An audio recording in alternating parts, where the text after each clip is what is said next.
What is up, guys? Today I'm going to be getting a video of my dad's two cars here. So we're going to go ahead and start with the Mercedes over here.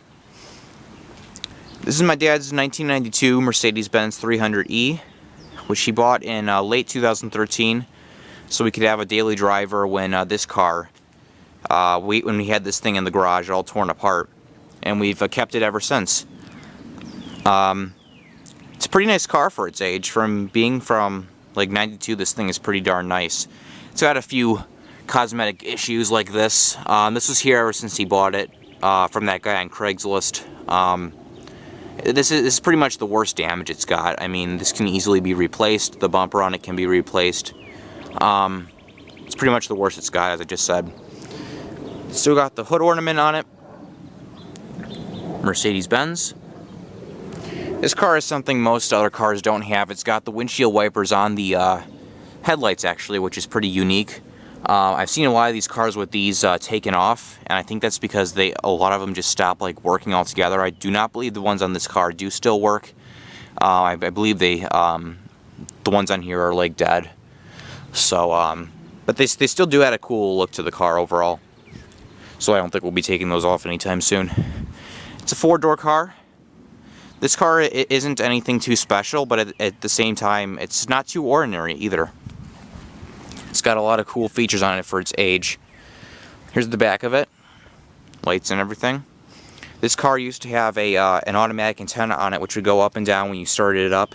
You turned on the radio, but when my dad first got this car, that did not work, so he replaced the motor on it, and it worked for a while, but then when it came to winter, the motor froze up. So he just decided to take out the motor altogether, and he just added a standard antenna, which does not go up and down, and that seemed to fix our problem.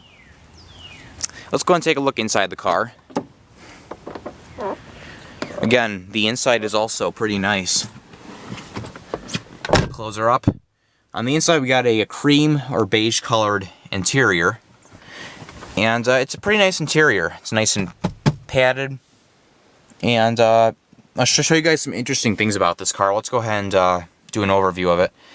Here's the dashboard and all the gauges and stuff. This car has 188,000 miles on it. I believe when we got it, it had like 182 or like 181 or something like that. And as you guys can see, we haven't put a terrible amount of like mileage on it. That's because my dad's got a cargo van, which he drives to work every day, that is supplied by his work, which that's why we don't use these cars during the week. We only drive these things on the weekend. So these cars don't see too much use during the week, except if we need to move them out onto the streets. So that's why we haven't put too many miles on it. This thing is going to be reaching 200,000 miles pretty soon, but that's okay, because I've heard these cars can go for a really long time without you know, like having some major like failures on them. But like personally, I think this thing will surpass 200,000 miles, and it'll still be going strong. That's what I think. Over here we got the center console. Got the climate controls here, extra switches up here. Like what's that called? The blinkers. The radio. This actually has a cassette on it, which is what was on there when it first came out of the factory. And obviously people don't really listen to cassettes anymore. We have a few cassette tapes, which we got pretty tired of pretty fast. So what my dad does is he bought this transmitter, which he can plug into our iPod, and we can play our iTunes, and it'll transmit to the radio. Sometimes it works pretty well, sometimes it doesn't. Over here we got the gear shifter, pretty simple. And down here, here's the thing that I thought was interesting about this car. The window controls are actually like right here. These are two-stage switches. You press down on them. If you press it like one time, you can like put the window down to the length you want. You push it two times, the window will go down all the way automatically. Same thing with the passenger window. The back ones are standard though. So that's what's down here. I thought it was interesting that the window controls are down here. The seat controls are actually right here on the door, so you can slide the seat forward, slide it back, and like lean it back and lean it forward, which I thought was interesting. Anyway, that's the console area. Over here we got the glove compartment, which on most cars it's down here, but it's actually up here. You can like lock it with the keys. Here's the passenger side. Here's the back seats. Excuse the garbage bags. Those are full of clothes that have got to be donated to Goodwill. The rest, the headrests back there, those can actually, you can put those up, and then you use this button to like drop them if you have to. And if you see that little green icon back there, that is actually a first aid kit, which I have not really seen inside it. But I think that's a pretty cool feature of this car, is that it's got a first aid kit. I have never seen that on a car before, personally. Yeah, that's basically your view of the inside. Let's go ahead and start this thing up. Keys on this thing are just as interesting as the rest of the car. These two keys with the black on them, these are for the doors only.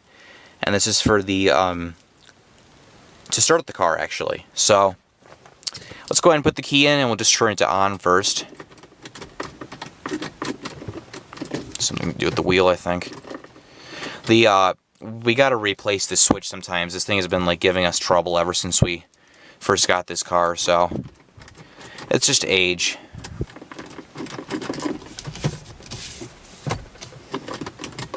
It's weird. There we go.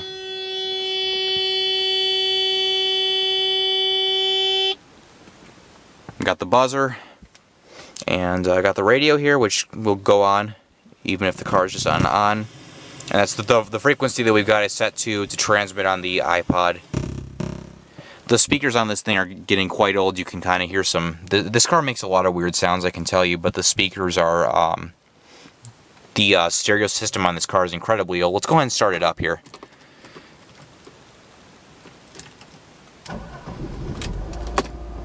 Starts up pretty fast. And there we go. Power steering, of course. Go and let you guys hear how it sounds. Let's go ahead and open the windows here. They're automatic, as I said.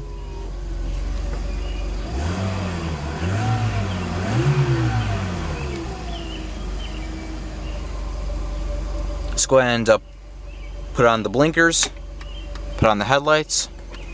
Go take a look outside. I'm also going to pop the hood here.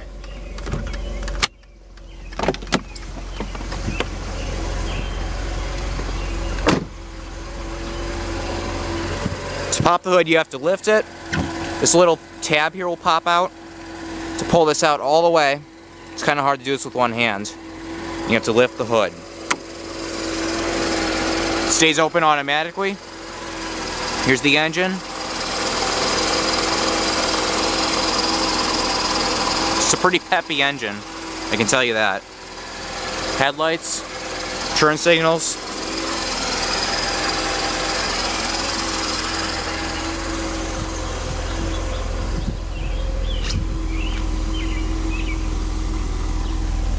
Exhaust.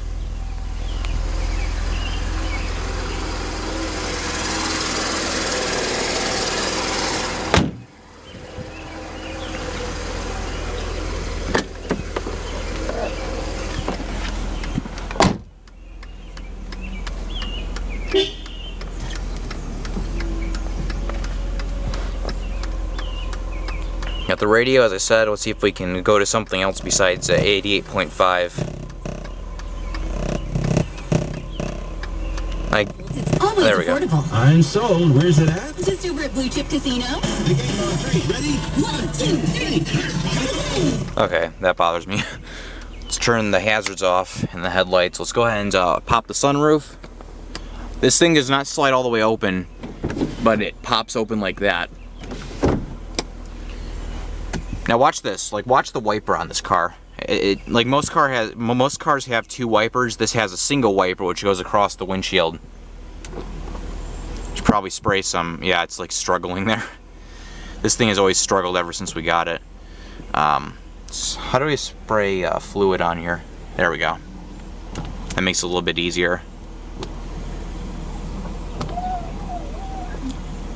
Yeah, I'll tell you, used to go a lot faster than that. It's since slowed down quite a bit. The motor on it is getting pretty weak.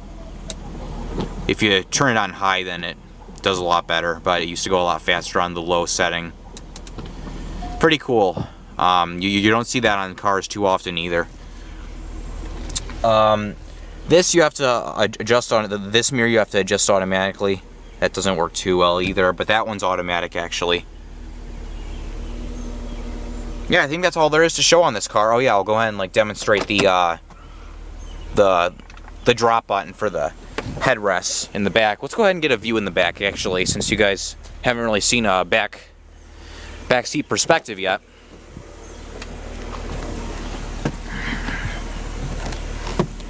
Now these back doors do have the window controls on the door, of course. Again, it's pretty darn spacious back here. So what I'm gonna do is I think you just put these up, yeah.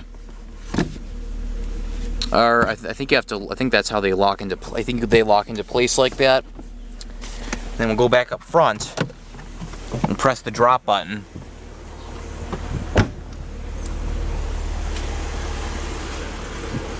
I've gotten in and out of this thing so many times and gotten a lot of rain, so there's got some water and mud all over the floor now. But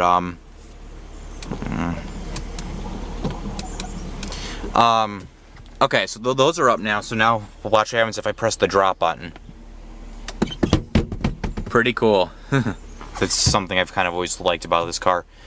Defroster switch, light switch. I'm not sure what light that does. I'm not sure if that switch is like dead or what. Got the climate controls, as I already said. Turn it to cold or hot. The temperature control on this thing is pretty finicky.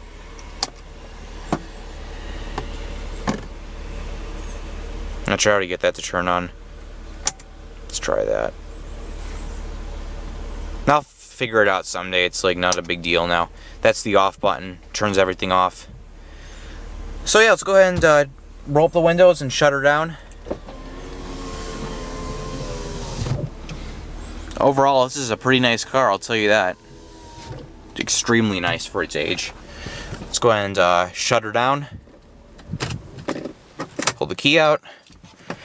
And obviously this car is too old to have a key fob, so to lock it, you simply put the key in, turn it to the right, and that will lock all the doors. Pretty neat. Thank you guys for watching, and that'll be it on the Mercedes.